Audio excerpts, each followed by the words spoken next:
While we're doing these problems, you want to be looking at the steps on your stoplight, your red, yellow, green, foldable, and we're just going to go straight through those steps. So the first question at the top of the foldable is, do I have parentheses? And in this first question I do, so I'm going to distribute. That just means I'm going to multiply. So I'm going to bring down what I have on the left side, and I'm going to multiply. 4 times W is 4W, and 4 times 5 is 20. My next question is, do I have like terms on either side? So on the left side, I do not have like terms. On the right side, I do not have like terms. Remember, like terms mean the same variable to the same exponent. Now what I'm going to do, I see that I have variables on both sides, so I'm going to move my variable first. So personally, I'm going to move the 3W to the right side. I really suggest always moving your variables before the numbers. Technically, we should get the same answer if you move your numbers first, but I just really strongly suggest move your variables first. So on the left side, that's going to come down to be 12. Then 4W plus 3W is going to give me 7W plus 20. And now I have a two-step equation. So I'm trying to isolate my W. So I'm going to subtract 20 first. 12 minus 20 is negative 8 equals 7W. And now, still trying to get W by itself, since it's being multiplied by 7, we're going to undo that with the inverse operation, which is dividing. So I get an OMG fraction, it's okay, negative 8 over 7. So let's look to the right. Once again, my first question is, do I have parentheses? And the answer to that is yes. So I need to start with distributing.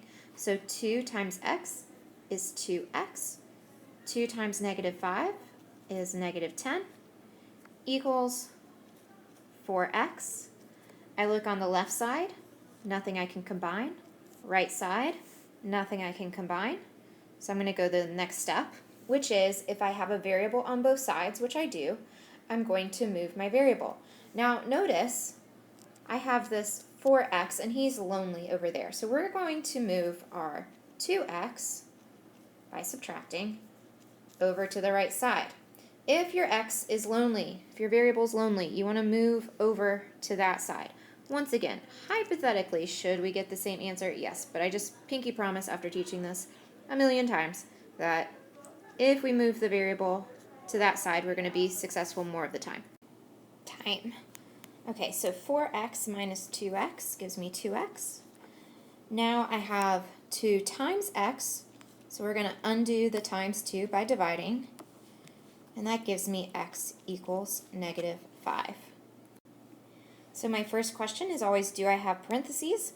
And in this case I do. I'm going to bring down everything not with the parentheses. What's really important, you see how I brought down that 5? It's separate from this part. So I have negative 2 times y, so that's negative 2y. Negative 2 times 1 is negative 2. And now we finally have something a little different. We're going to look at the left side. Do I have anything I can combine? Nope. Let's look at the right side. Do I have anything I can combine? Yes. I have 5 and minus 2. So 5 minus 2 would give me 3. And I'm going to write down everything else. And then minus 2y. Okay, my next question is, do I have a variable on both sides? And the answer is yes. I have a 7y and a negative 2y, so I'm personally going to move the negative 2. So I'm going to add 2y to both sides. If you subtracted 7y, you should get the same answer. I just like to not deal with negatives. So 7y plus 2y is 9y. And now we're just going to bring down anything else. Okay, so we need to isolate our variable. So I need to get y by itself. So this is a two-step equation. I'm going to start with adding 2 to both sides. 9y equals 5. And then we have 9 times y, so we're going to undo that with division. So we got another fraction. Welcome to high school. We get fractions. So in this question, when I say, do I have parentheses, the answer is no. So we just go to the next question. Do I have variables on both sides? Yes. So normally I would subtract 3x from both sides, but once again, kind of like the problem above it, I have an x that's all by itself. So we're actually going to move the negative 4x just so I'm more likely to get this answer right. So that makes the left side 7. 3x minus 4x is negative x.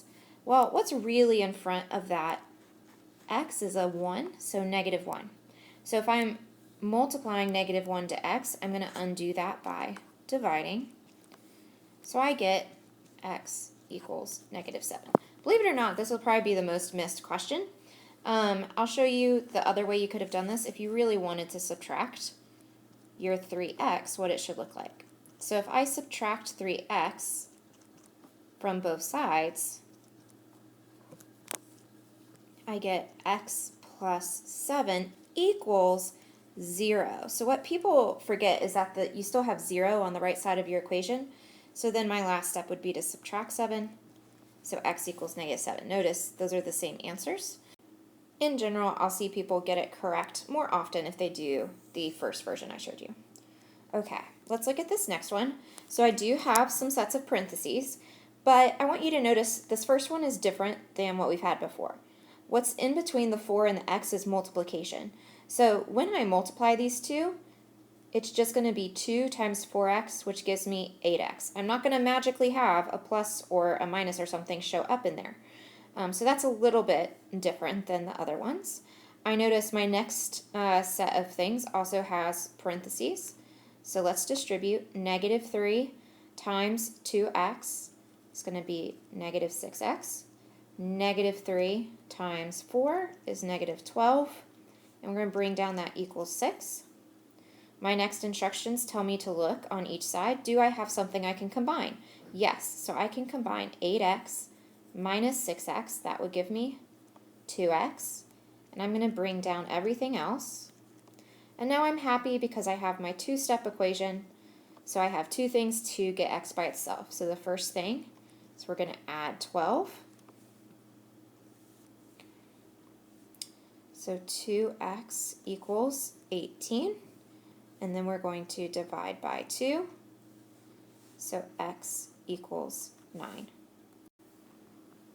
So in this one, I noticed that I do not have any parentheses, so I don't need to distribute. So we're going to skip to, do I have like terms on the left side? Yes. So I can combine 5a plus 2a gives me 7a.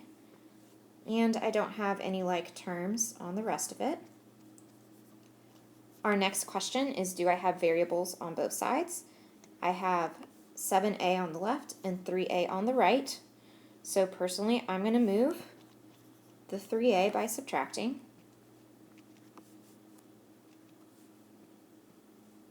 So that's going to give me 4a minus 4 equals 8.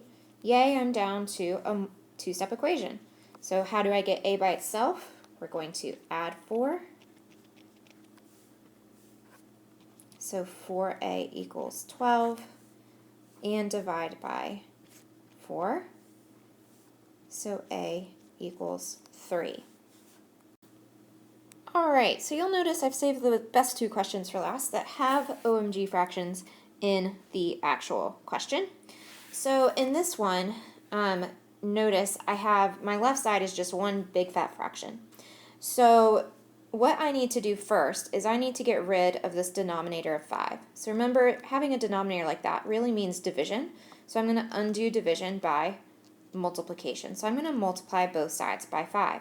And this is really multiplying by 5 over 1, by the way. So when I do that, these 5s are going to reduce to 1. They cancel out each other, which is just going to leave me with the numerator, the top, x plus 2, and then 3 times 5 gives me 15. Now I just have a one-step equation, so minus 2, x equals 13. If you look at the problem on the right, all I did was move that 5. So now the 5 is only under the x.